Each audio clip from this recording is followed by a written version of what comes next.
Wellspring has really given us as parents a great opportunity and a place to bring our kids to.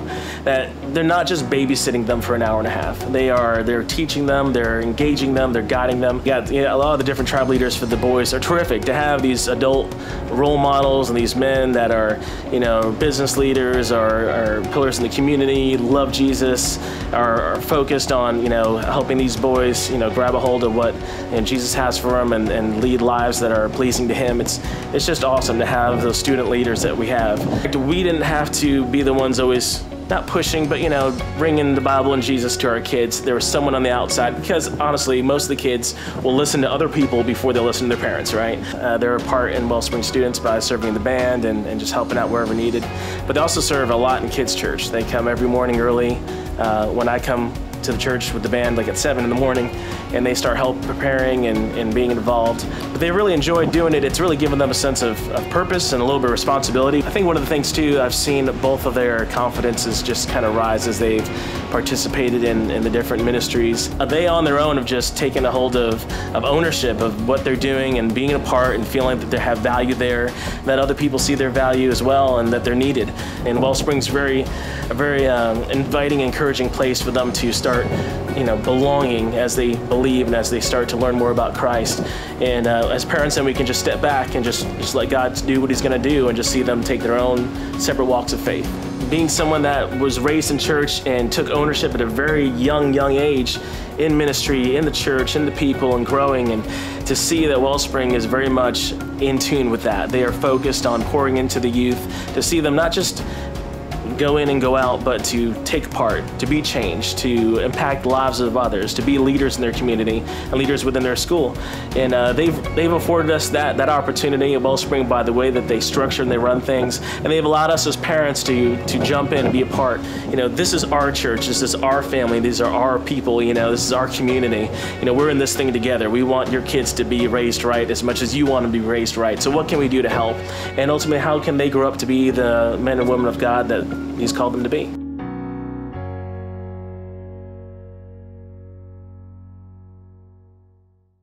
Well, all right. Good morning. My name's Trey. I'm the pastor. This is Eric Colquitt, our student pastor. I've asked him to join us today. Will you guys welcome Eric to the stage? How we doing?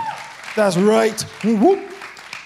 So if you're a guest today, we are in the middle of a series that we are calling All in the Family.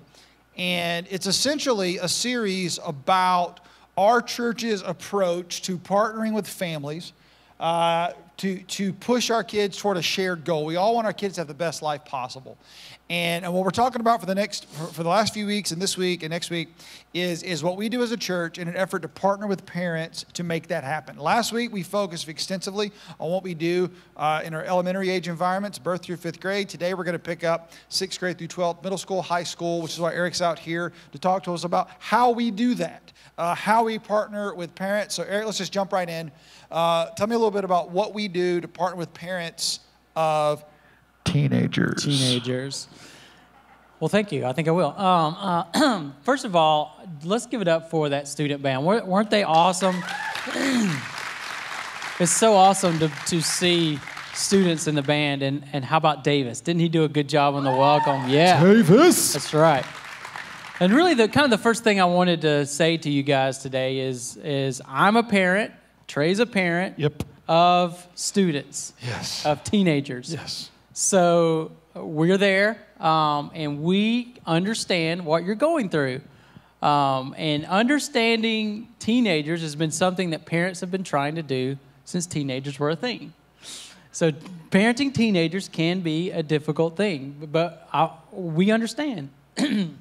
And as a church, we want to say that we want to come alongside, we want to partner with you to help understand how to lead students to know Jesus better.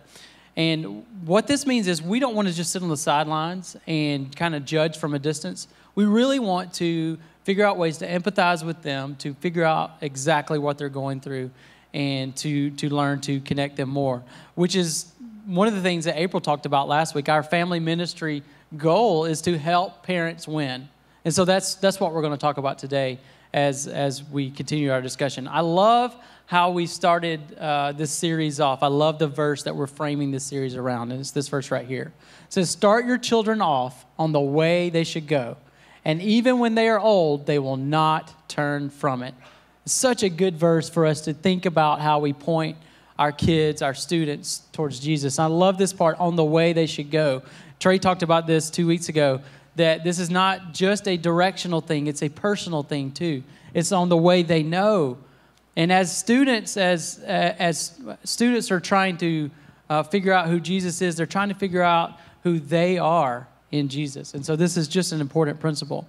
And so we're going to kind of frame our discussion today around this verse and talk about ways that we as a church can work together to point people to Jesus. Well, the thing we love about this verse, start children off on the way they should go. Sounds like a journey. We're always on a journey with our kids, and every decent parent in this room wants the exact same thing. We want a great finish. We want our kids to be successful.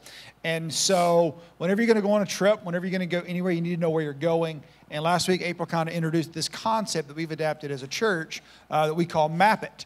And so we want to map out the preferred future for our elementary age kids and for our middle school and high school kids. And so today, Eric's going to talk about how we do this with teenagers in mind. Yeah, it's an incredible resource. It's a great little thing to remember for us as parents and as a church. And it's just a simple acrostic. And so let's just jump right in. The first is the M, which stands for meet other influencers of faith. And what we learned last week is that the number one thing that matters in a student's life in order for them to continue growing in their faith is to have people besides their parents that will come around them and point them to God. And what the studies have shown is that if we can get 5 people other than their parents to be in their lives, to pour into their lives, then over 75% of those students ended up continuing on in their faith and growing to a closer relationship with God. So we put a high emphasis, we put a lot of effort around finding right leaders to put around our students to point them to God. And I'm actually going to talk about this next week because some of you were raised like I was. Many of you are not. I was very blessed. I was raised in a home that loved God, that pointed me towards God. I was raised in churches that loved God and pointed me towards God.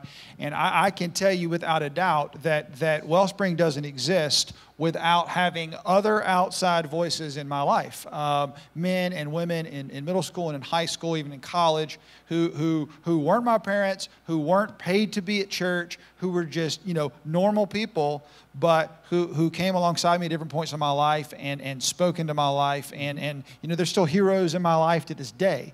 And so we both know the value of that. And rather than you having to go out and interview adults, which would just be weird, hey, do you want to mentor my child? That'd be weird. We want to do that work for you. We recruit, we train, we encourage, we invest in leaders that can play this role in your student's life. Yeah, that's where we step in. We come along and help find those leaders to be around your students. And so what our goal is on every Wednesday night for these leaders is... Hold on, you said that. Explain to them what the structure is. Because like for students, we meet on Sunday.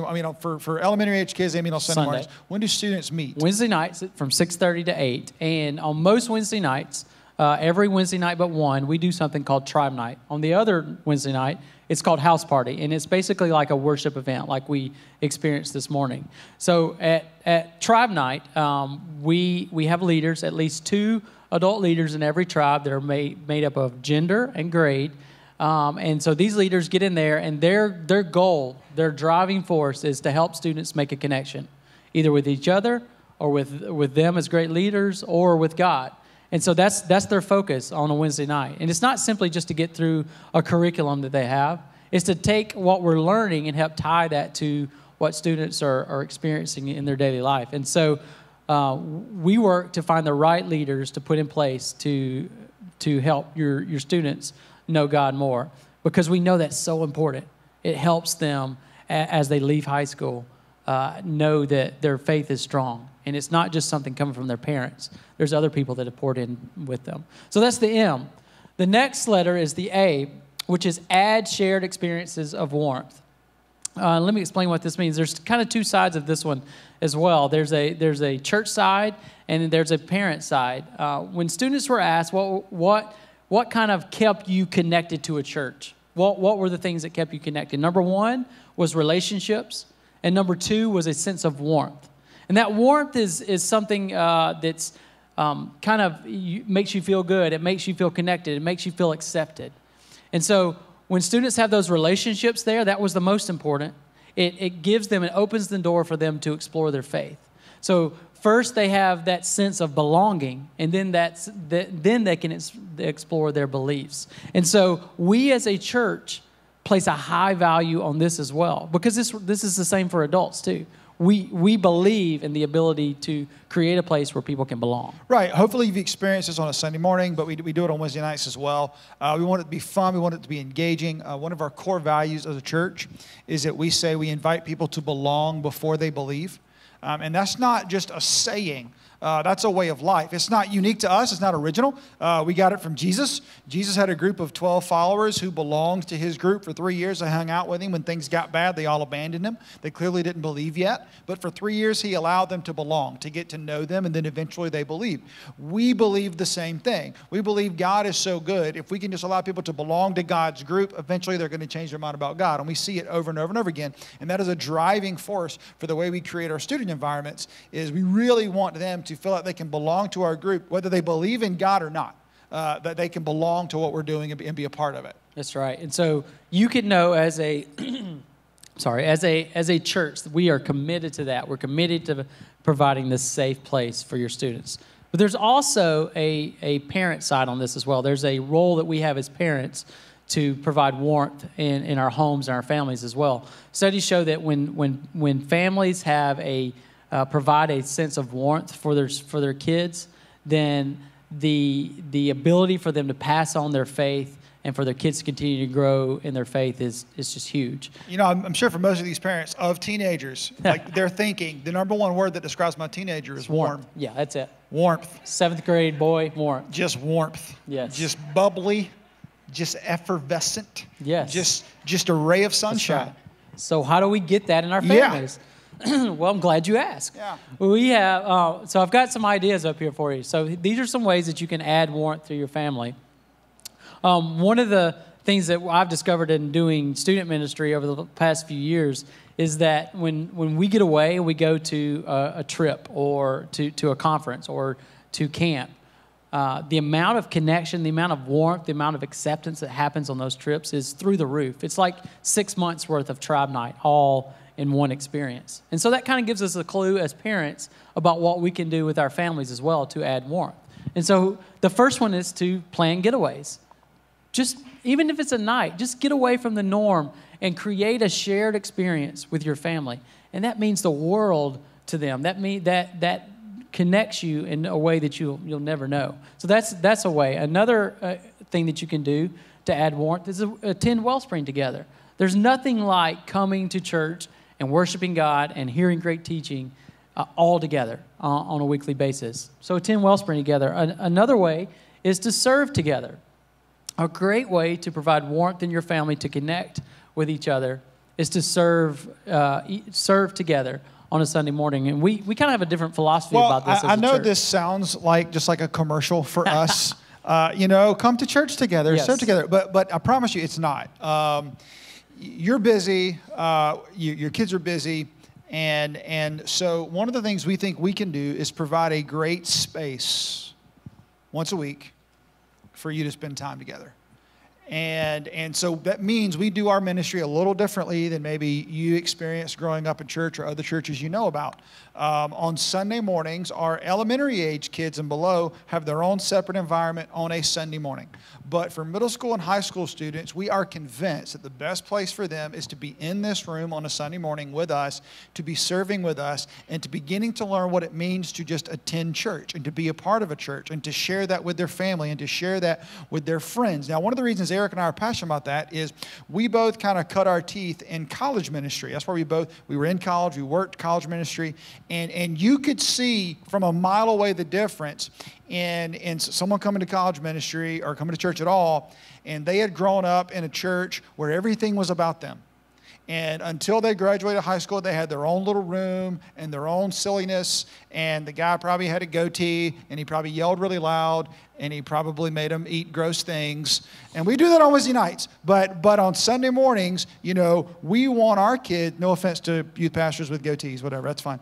But what happens is when you graduate high school, and church has always been about you, and every environment has been totally about you.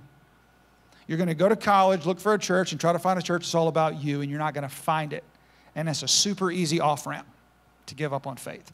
And so what we are committed to doing is for our middle school and high school students, we love our middle school and high school students. We think what we do in this room is an amazing environment for them. But we want our middle school and high school students to start learning what it means to attend a church and to be a part of a church and to serve in a church and to sit on a row with people that are younger than them and people that are older than them and people that are way older than them, and just get used to what that feels like. Get used to being a part of a community of faith, not just a little sliver that's completely tailored for them. And we are convinced, and we can actually see this because we have some seniors who are graduating and going to college right now, and like we're watching them. They're not looking at churches saying, what do you have for me? They're reaching out before they move, and they're saying, hey, just so you know, I'm coming. I want to be a part of your church. How can I help?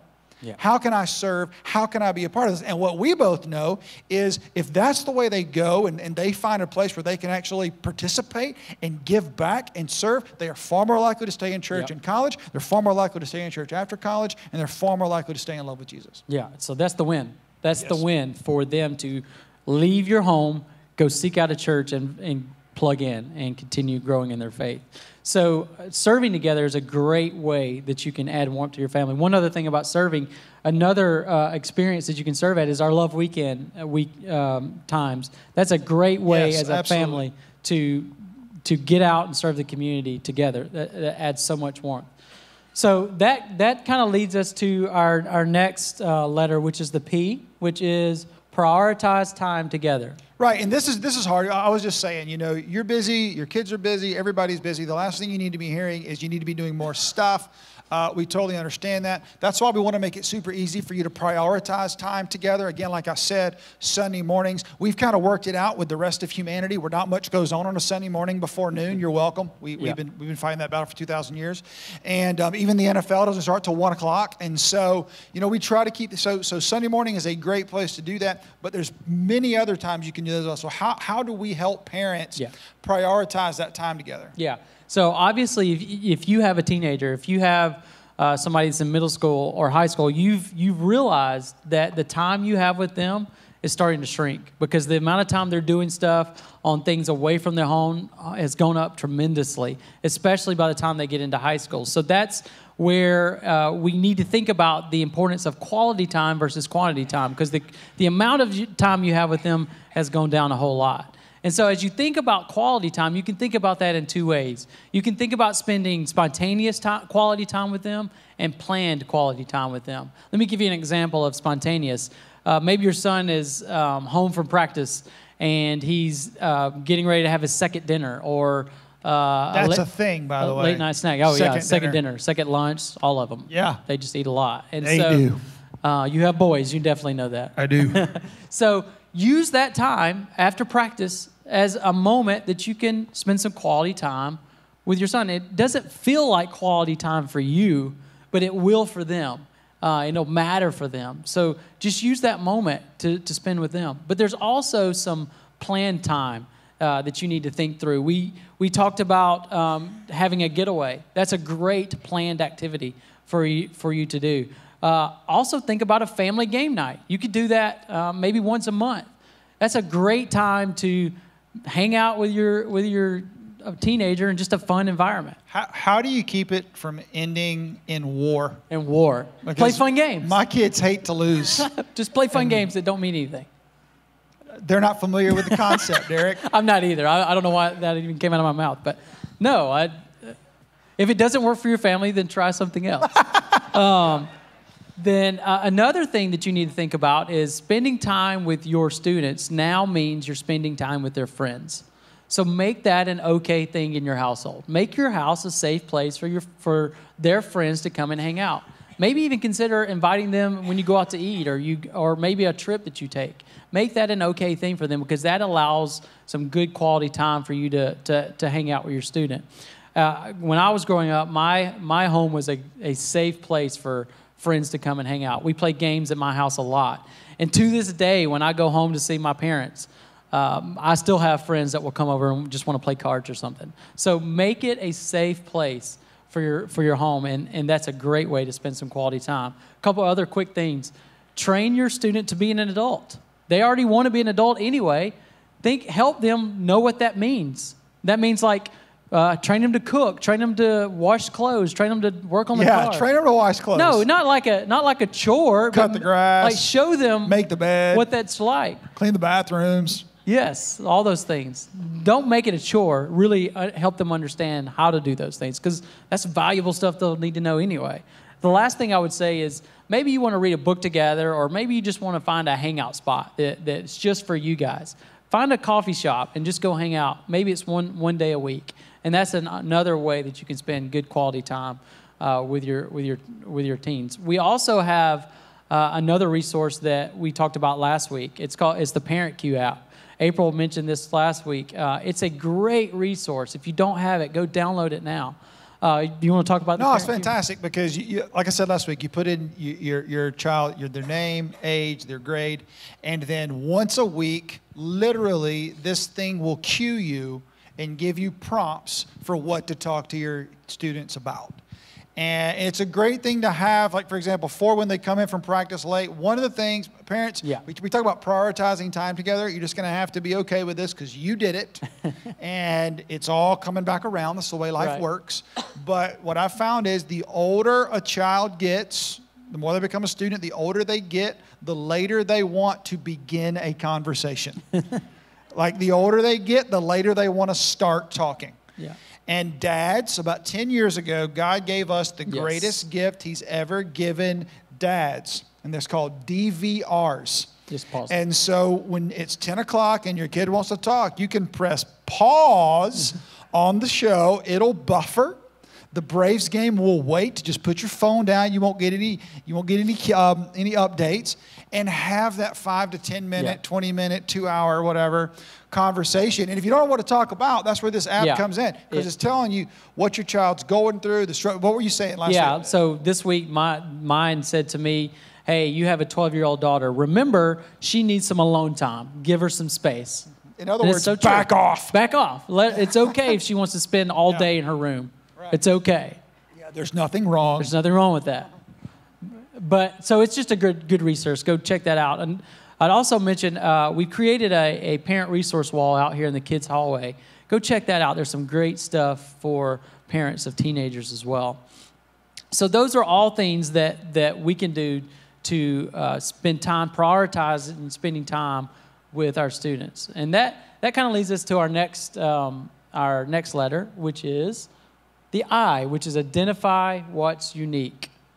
And the first thing I would say about this is that we believe that God has created each of us to play a role in His story. We're all created unique, and we believe in that so much that this year for camp, we made that our entire theme. It's called The Originals. And so every day we would talk about the importance of them being created by God uniquely to play a special role in what He wants them to do throughout their life. And so we're going to talk about that some more, but we've talked about camp just a little bit, so I think we should see a highlight film from camp. What do y'all think? Let's do it. Let's watch it.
Yeah.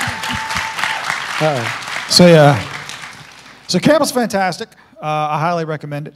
But you were talking about, we called it the originals, and you were talking about identifying what's unique. So as a parent, how can you help me do that? How can you help me? How can you help all of us? Because we all have ideas of what we want for our teenagers, but how can you help us actually do what you're talking about, identifying what's unique in them and using that to point them towards God? So at the beginning, we talked about the importance we have as a church and the hope as parents to figure out ways to empathize with what our students are going through.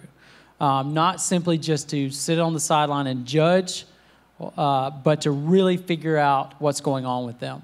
And so as we've looked at this and as we looked at some research, there are 3 questions that students are constantly asking themselves. And I think it's important as we look at these questions to figure out, this will give us a kind of a roadmap to understanding them more. So let's throw these questions up here. The 3 questions that they're constantly asking themselves are, who am I, where do I fit, and what difference do I make? And so let's just unpack these for just a minute. The first one is, who am I? And this has everything to do with their identity. And so students are constantly trying to figure out who they are. They're scrutinizing themselves, and they're trying to figure out how they kind of interact with the world around them. And so this is why they need some independence from you. They're pulling away from you. They need that alone time, and they need some time to separate and figure some things out. This is why you see them starting to wear clothes like you've never seen them wear before, or listen to music that they've never listened to before. It's because they are trying to figure out who they are. Oh, I thought you were about to say something. And closely associated with this one is the next question, which is, where do I fit? Once they figure out who they are, now they're trying to figure out where they fit, which is all about belonging. And this has to do with the number of quality, healthy relationships that the students have. They're trying to figure out who they are and how they interact with those around them, what groups they fit into. Their feelings of self-worth depend on the groups that they surround themselves with, their friends that they build around them. And so once they figure out who they are and where they fit, then they ask the question of this: what difference do I make? And this is all about purpose. They're trying to figure out how they will influence the world around them. And so as parents, it's important for us to realize this is what's happening in our students' lives.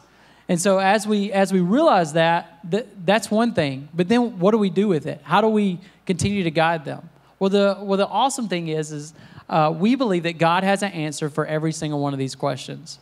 And what we've done is we put these in a chart for you. And throw the chart up there. And before you leave today, on your way out, you'll get a card that's this chart. And it's just a resource for you to help you as your students are going through this. And as I said, I believe that God has an answer for every single one of these. So let's just go through this again. When the student is wondering, who am I? It's about their identity. The focus is on me.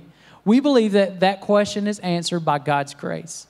God says, your identity needs to be found in me. I've saved you. I've given you grace. I created you for a purpose. You are beautiful just the way you are. Your identity can be found in me. And when a student realizes that, it can make a world of difference, give them all the confidence that they need. The next question is, where do I fit? It's all about belonging. The focus is on us. We believe that God answers that by love. God says, I sent my son to die on the cross for you. I love you. I want you a part of my family. In fact, not only that, there's a church family that you can be a part of as well. The last question is, what difference do I make? This is purpose. The focus is on our world. And again, we believe that God answers that with mission. God says, I've created you for a purpose. You are special, you're unique, and you have a role to play in my story. And so knowing this as a family, knowing this as parents, helps us be able to guide them and truly continue to point them to Jesus. Well, and it's funny because as Eric's been sharing this for the last 3 services, I believe this is a question every human is asking. Yeah, totally. We just start to wrestle with this in middle school, and we really never stop. And so when I look at this, I think, man, I feel like I said, I had great parents, I had great church, I had great leaders. But I mean, I could have even benefited from having more clarity on these things when I was a student. And so, like, if you're a parent in the room and you look at that, like, don't you wish someone had been that clear with you? And aren't you glad you get to be that clear with your students? And don't you think that will be better? Yeah. You know, that's just kind of the way I look at that. It's like, man, that's so simple. It's so clear. And this sort of drives every approach we have. Because you hear Eric keep saying this. It's not about bringing students in saying, here's the list of 5 things you need to do to be a good person. Now go do that. Right. It's way more of an approach of, no, let's figure out who you are, and let's discover together who God's made you to be. Yep. Because that's not rules. That's actually creating a relationship, and that relationship is what lasts a lifetime. Yes. And that leads perfectly into our last point, our last principle, which is talk about faith.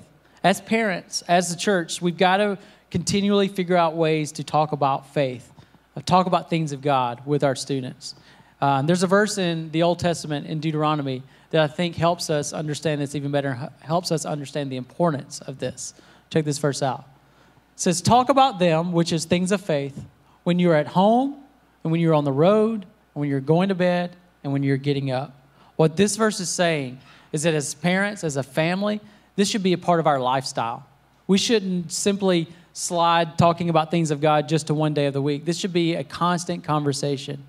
And so we should work as parents to talk about things of faith. Okay, so we should. Everybody understands that. How do we? How does Wellspring students help us do that? Yeah, and so communicating with students is a very difficult thing.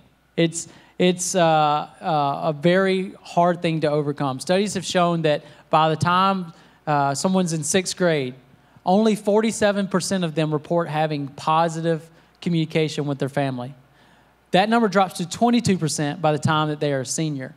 And so communicating with your student is a difficult thing to do. But here's the awesome thing.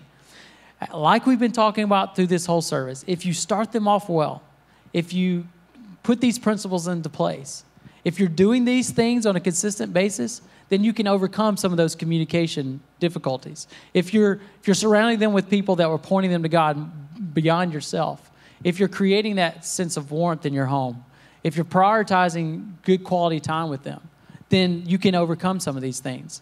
And you can truly be able to talk about things of faith. There's 2 other things I would mention about this. Number 1 is make your home a safe place for your students to ask questions, to struggle with things of God. We work really hard on Wednesday nights to do this as well. Like, we want students to come in and say, hey, I don't understand what we're talking about. I don't understand this thing about God. Tell me about it. How can we work that out? Your home should be the same place. You shouldn't judge them for having questions about God. You should allow them to be able to talk about those things. The other thing I would say is this, that when you have done the things that we're talking about, when you've gotten onto their level and really dug into what's important to them, that gives you the ability to then talk about the most important thing, which is the things of God. We can say it more simply this way. When you talk about what matters to them, you can talk to them about what matters. When you talk about what matters to them, then you can talk to them about what matters. So that means you need to all go home and learn Fortnite. So yeah, it's truly, no. Or whatever sports team that they love. You know, you need to figure out what matters to them. Figure that out. Spend that quality time. Talk to them whenever you get a chance. Then you can talk to them about the things of faith. It's the same with adults too. We're the exact same way. So those are just some good principles for you to think about. And I've got one more kind of a fun principle, one more kind of activity that you can think about doing at home. And to do so, I've asked some students to join me on stage, and we're going to kind of demonstrate this for you. So you guys, come on up. And we do a version of this. So most of our tribes do a version of this each and every week. And we call it highs and lows. But this is just kind of another way that you can... Hey, let's make some noise for the students. Yeah, what's up? Awesome students. What's up? Everybody's in the right place. So this is called, go ahead and throw it on the screen. Wow, pow, holy cow, and how. And they've got a little sign that you can remember, take a picture or whatever, right? Remember it. So as you think about talking to your students about connecting with them, figuring out their day, this is kind of a good way to get it started. So Elliot, tell me about something awesome Tell me about your wow moment of the day. I made a new friend today. Elliot made a new friend. Wow. And that's good for him. He needs to branch out. So that just gives you an opportunity to have a conversation. And then that leads us to the POW, which this is Matt. He's going to tell us about something difficult that happened in his day, something sad. I got into a fight with my new friend that I made today. Oh, the new friend. So you made a new friend, then you got in a fight with him. So more conversation for you to have to figure that out. And this is Holy Cow, which is Camille. She's going to tell us about how she connected with God today.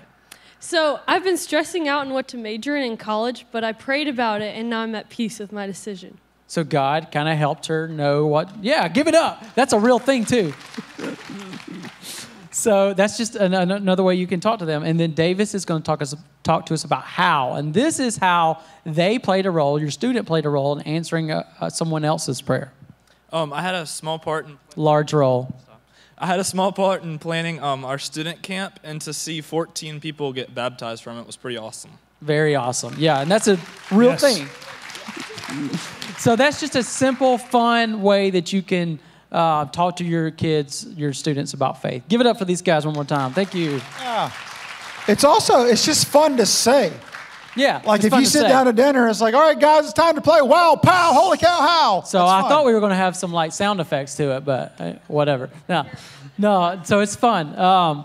One other quick thing I would say to you is every Thursday after we have a tribe night, I send out an email saying, hey, parents, this is what we talked about in students on Wednesday night. That's just another way. Hey, tell me about what y'all talked about last night. And if you're not receiving that email, let me know. Put it on your connection card. I'd love to help you make sure you get that. And so we've talked about a lot of good things today. Hopefully you've got some good resources and good information out of this today. But we wanted to really close today by hearing from students and hearing about what God's doing in their life so you can see how this all comes together. So check out this video. I'm Humphreys. I'm Caroline Goff. My name is Jack Kelly. I'm Karen. My name is Liam Morris. My name is Hannah Mullen. I am Isaiah Morrow. My name is Stephen Parker. My name is Carter Cooley. I'm Tessa Caputo. My name is Macon Martin. I'm Hayden Shimer. I am Ella Condor. My name is David Kelly. God has definitely allowed so many more divine relationships into my life recently and allowed me to be so much closer to Him through other people and to be able to express my faith more openly. And camp really proved that.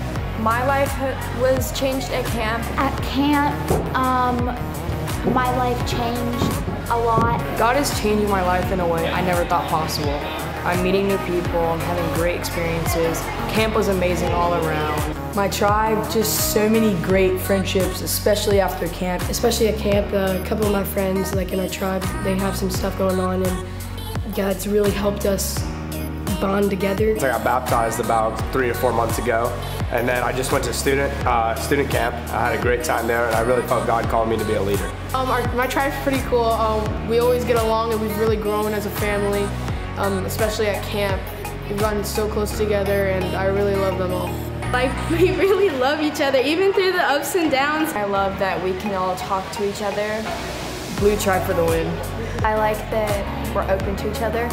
All the people in it, everyone's great, especially Jack Kelly. I'm blessed to say that I have amazing leaders. I personally believe I have the best leaders. They help you through problems.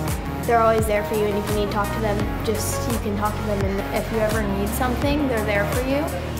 They are just so easy to talk to. You can share things with. My leaders, I could hands down say, are the best leaders here at Wellspring Students. They have pushed me so much here at Students, and I wouldn't be here without them. If we're ever having trouble, they're always there to talk to us about stuff. Even if it's not related to a sermon, they're always there for us. They're all like willing to give their time and just for us, and when they can be doing something else. But Wellspring, really just the worship experience and the way I've been serving, it's really changed my perspective on God. I wasn't being myself, but now I'm not afraid to go and express my feelings and my faith to other people. I really was going through some rough stuff, but I first came to church, and then I came to Students that following Wednesday, and I was really wowed by just the factor of it's more of just a hangout. And then as the more you like push into it, the more you put yourself into the situation, the more God can touch you through students. It changes lives, it really does, because even if you can just make the friendships first and get here and be surrounded by people who want you around, it'll change your life.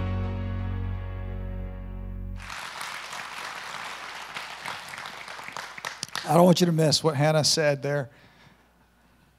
Just get here. Just get here, and you'll be surrounded by people that are glad you're here. And that'll change your life. As a student, if you know a middle school or high school student that's looking for a place where they can belong, looking for a place where people are going to be glad they're here, you found the place. Dare I say, if you know an adult looking for a place to belong, looking for a place and a people that are going to say, we're glad you're here. That's us. And it has nothing to do with us. It has everything to do with the God we serve. The God we serve is glad you're here. The God we serve is wild about you. And so how can we as His people be anything else but wild about you? And specifically in our conversation today about middle school and high school students, how can our environment be anything else other than we are glad that you are here? And we want to walk with you and point you towards Jesus. That is what we do in Wellspring students every single week. And if you know a student, if you are a student, if you know a student out there in Myrtle Beach and they're not in a church home, this is the best place for them. This is the best place for families. Again, not because of us, but because of the God we serve. So I want to end today with the question I've been asking this entire series. What step can you take? What can God use you to do to invest in the next generation? What can God use you to do to give the best start possible today to a student? Maybe it's just prioritizing attending. Maybe you're watching online today. We're so glad you're watching online. But our children's environments and our student environments are here. And so what could you do to make sure your children or your students get to experience what we're doing in this room and in this building every Sunday? Maybe there's a friend of a friend you can invite to come back and be a part of this with you. Maybe you can step out and begin serving. I don't know what it is, but I know you do. So as we close, we're going to sing one more song, and then we're going to dismiss, and our prayer team's going to be down front like they always are. They would love to pray with you. Maybe pray about this step. Maybe you want to pray for your kids. Maybe you want to pray for your students. Maybe you want to just get some clarity about God in your own life. That's why they're going to be here. But as we close with this last song, don't let the coolness of the video and the stories and the warmth you probably feel in your heart, don't let it stop there. Let it spur you on to action. There is a step we can take to invest in the next generation. There's a step we can take to help make sure our children get a better start than we did. And whatever that step is for you today, I pray that God gives you the courage and the strength to take it, because you will not regret it, because He has made us a promise. When we start children off on the way they should go, according to their way, not just directional but personal, as Eric said, when they are old, they will not turn from it. We can guarantee our kids a Christ-filled life, which, whether you realize it or not, that is all we hope for, because He provides the best life possible. So let me pray, and I'll see you next week. God, we love you so much. We just thank you for the time we have to be in your house and to celebrate what you want to do specifically today through students.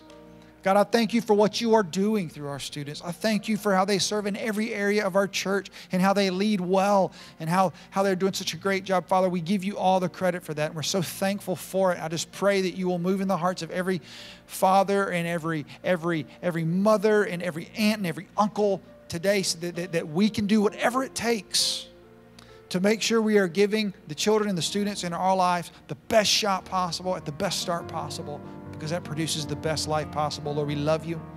We cannot wait to see what you're going to do as you do everything we can to point people to you. It's in your Son's name we pray. Amen.